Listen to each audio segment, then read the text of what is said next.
कोल्हापुरातील शिवाजी विद्यापीठाच्या सिनेट सभेवेळी अभाविपच्या कार्यकर्त्यांना विद्यापीठाचे गार्ड आणि पोलिसांनी मारहाण केल्याचा आरोप होतोय। जुबली फंड फी विरोधात हे कार्यकर्ते सकाळपासून विद्यापीठाच्या गेटसमोर आंदोलन करत होते। घोषणाबाजी दरम्यान अचानक तणाव निर्माण झाला आणि मारहाणीची घटना घडली। या प्रकरणाला जबाबदार असणाऱ्यांवर कारवाई करण्यात यावी अशी मागणी केली जाते। दरम्यान सिनेट बैठकीतही या घटनेचे पडसाद उमटले।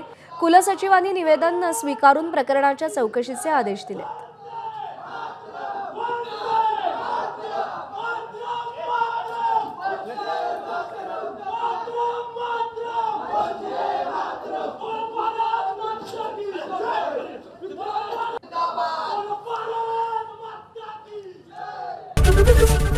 एबीपी माझा, उघडा डोळे बघा नीट।